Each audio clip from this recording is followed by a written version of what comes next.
installation in Antwerp, Hoboken, featuring on a long square in a long row of buildings where the facade design tries to make it stand out as a public service. For small containers.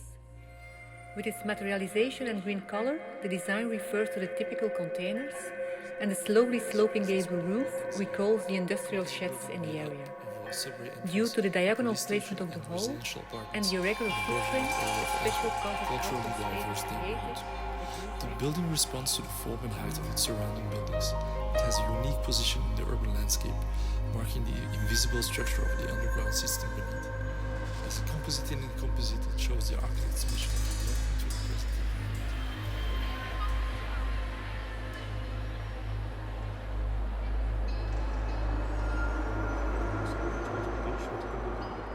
This can be, for example, the upgrade of an existing alley in the Magin House project or the introduction of a new enclosed courtyard in the Lichtervelde project.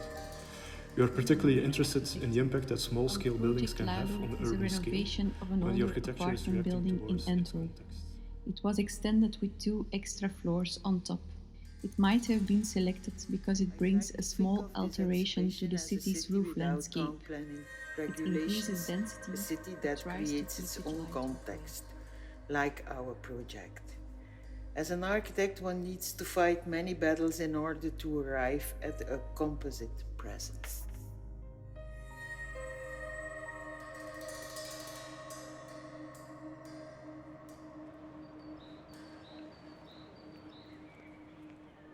Composite Presence is in a way a collage of knowledge about designing the city, about operating within the context of cities in Flanders, in Belgium, of about 20 years. I think that the oldest projects are around 20 years old, but they're also very recent projects. So it's in a way a compilation of interventions we think are very valuable to look at how architecture and urbanism relate and work together in Flanders.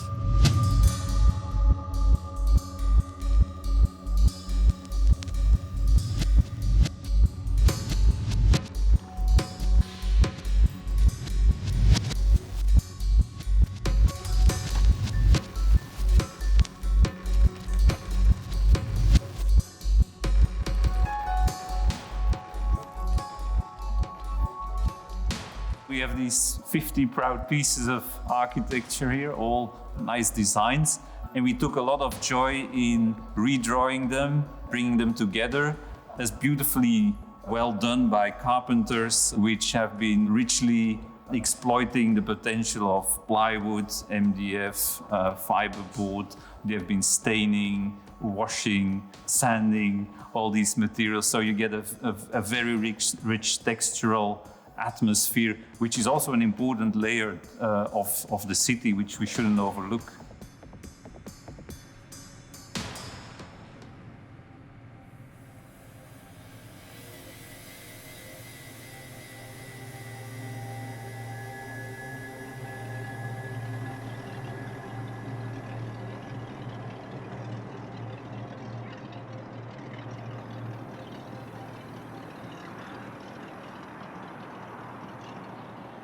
Essentially, we had to design the whole exhibition and actually also build all the models in 5 or 6 months.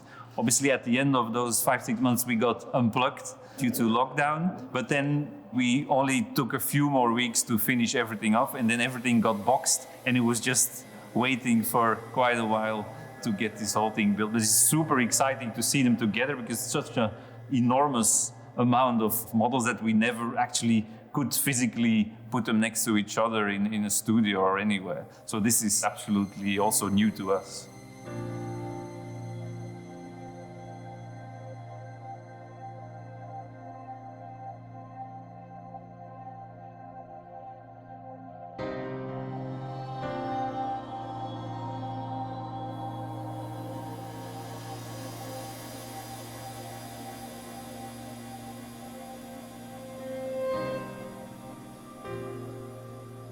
Houses are probably included because of the more radical way in which we try to deal with the typical urban issue as renovating patrimony.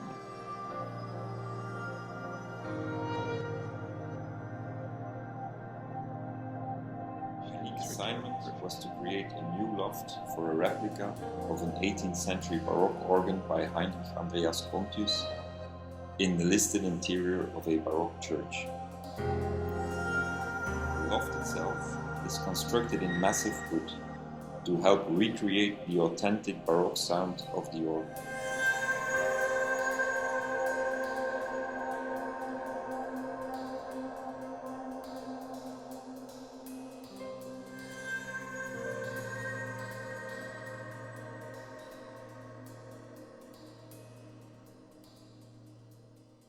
Well, we've composed a model landscape.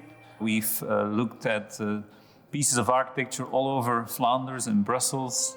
And we've selected pieces of architecture which we know very successfully relate to the weak urban tradition which we have in Flanders. So you will see a lot of buildings with quirky plots, deep buildings, public buildings inside the building blocks, scale jumps, very different functions and uses, styles, old buildings, new buildings, highly mixed together, highly variegated, but altogether it gives a very artificial but also very interesting perspective on how this not so pretty Belgian city could evolve into something very different.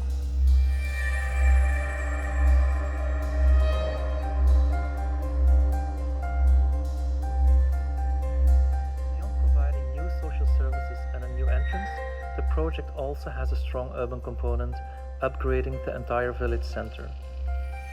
The composition of window arrangements, formal as well as informal, evokes different kinds of associations, both a public building and a Palladian countryside villa. Roof shape and yellow brick masonry are very common in this area, and together with porticos and the concrete columns, they were translated into a contemporary interpretation. This multiple character is supported by a peculiar and surprising application of industrial building logic.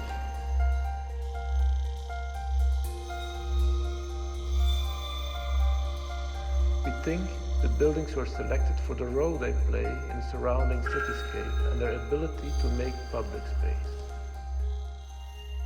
We've made the selection of the projects just with the idea of the relation between urbanism and architecture, but once this selection more or less got complete, we had to conclude that many of these projects actually were the product of involvement by administrations, quality chambers, city architects, interesting tendering procedures and competitions. So certainly not all of them, but let's say a lot of them actually prove that there is a very important interplay between what I call the middle field of architecture and the actual designers to make interesting things happen in the city.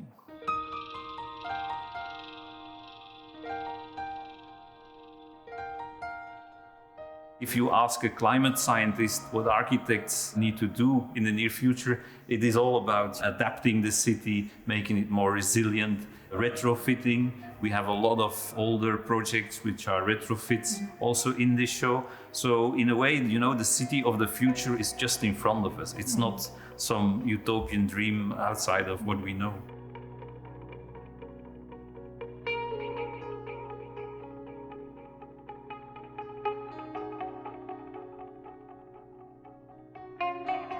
There are many ways to talk about the city, about architecture, and many of them are analytic, are schematic, hypothetical, but I think the city is about many, many things at once. It's a simultaneity of program, form, function, matter, life. So I think the models, in a way, try to be all those things together and talk about all those things together and not about just some aspect. Building made up of a subway entrance, a police station and residential apartments in the Borgerhout area of Antwerp, culturally diverse.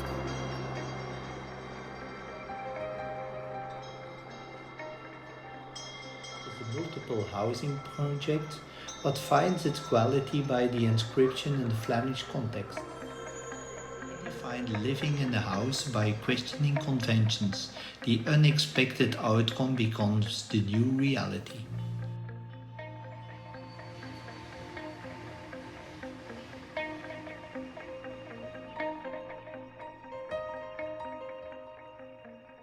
So we've made a puzzle. I sometimes call it a 10-dimensional puzzle because there are many criteria to select the projects, but we really looked into projects which in a way seem to enjoy and have a certain creative energy out of the difficult, sometimes a little bit mixed up or natural conditions in which they had to come into being. So they all, in a way, in a rather fresh manner, contribute to the city. It's always a nice mix of invention, of new ideas, but also complementing the city, looking at other buildings and being a fruitful contribution to that city.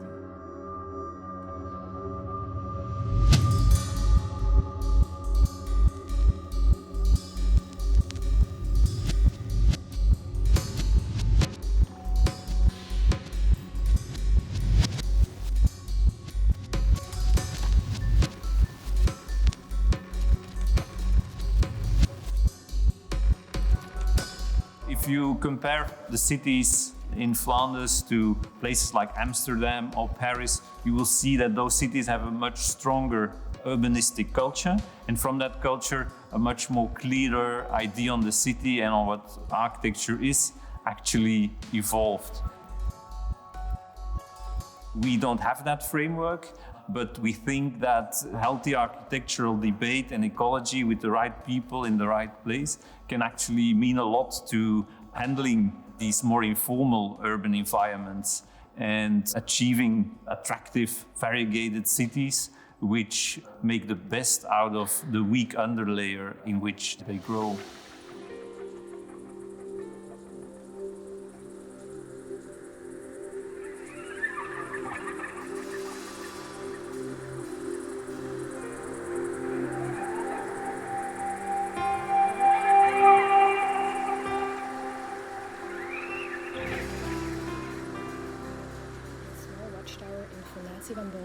A man-made structure in a constant changing natural landscape. The Green Tower, with its refined structure and constructive simplicity, takes a restrained position in the landscape without becoming to the enfilade of circular and rather closed rooms. The contrast between the openness of the new square living rooms and the rather introvert round rooms is one of the main qualities. It highlights the corner building as a landmark in a street pattern with a complicated structure. The project consists of the refurbishment of a common two-bay row house in the dense urban fabric in the northern part of the city of Antwerp. The building marks the corner of two busy streets in the city center of Antwerp and refers as well to the high apartment building. The Youth Center in Lichtervelde is a project that functions as a big house for the youth of a small village. A house that is open to the neighborhoods but also offers intimacy for the users. We were selected for Composite Presence with our building Zeden, a composite building made up of a subway entrance. I believe these projects were selected because of their different scales. They're kind of self-assured individuals within the fabric of the city. It fits within the context of the neighborhood, but at the same time it has a neutral and generic character. But it also stands out for being a corner building. Hoogstraat fits within the Composite Presence as it is a contemporary idiosyncratic Our participating project is the apartment and offices of Bayeul in Ghent.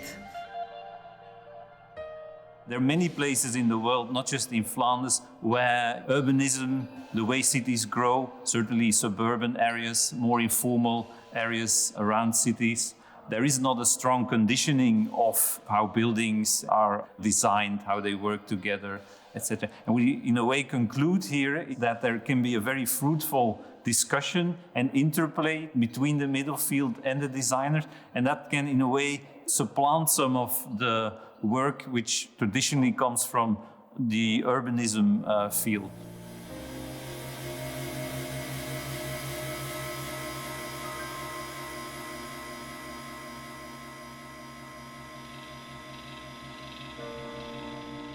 And another aspect which is important there, and what we also try to show, is that there's an interplay between invention and newness in architecture, but also a certain limit of convention and discipline.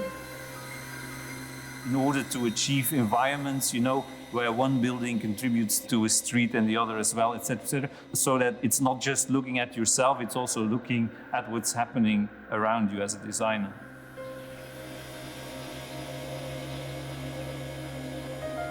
It's absolutely great to be here in Venice. We have a very nice pavilion here situated on the main axis, and we also really enjoy the idea that there is a dialogue between this work and Venice. We've referred to the word capriccio also in the show, a capriccio being a fictional landscape constructed with buildings from different places. In a way, this is also what we do here, and we think Venice also proves how important it is that we have this sustained debate and this sustained attention for the quality of the coexistence of buildings and how they make an exciting city together.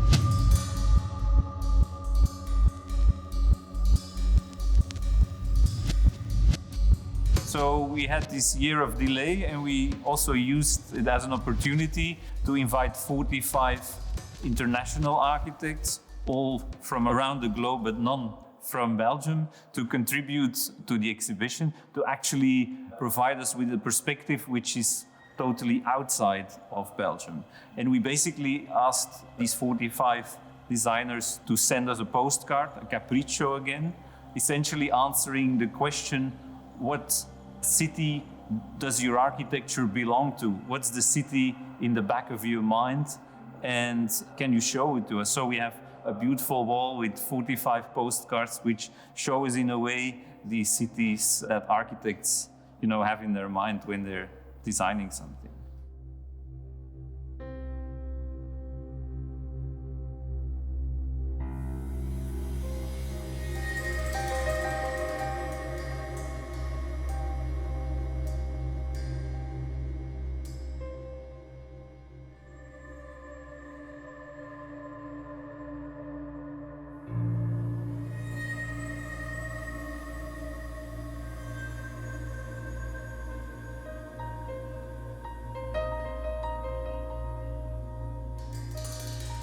How will we live together in this scenography, in this exhibition, could be translated as how do we design a city together? How do architects design buildings that fruitfully coexist, that all together produce interesting cityscapes, nice streets, a nice variation, learn to listen to their surrounding, but also take a critical distance from that surrounding. So living together is a complex play of being yourself, but also listening to other people. And that complexity is also the narrative of the model.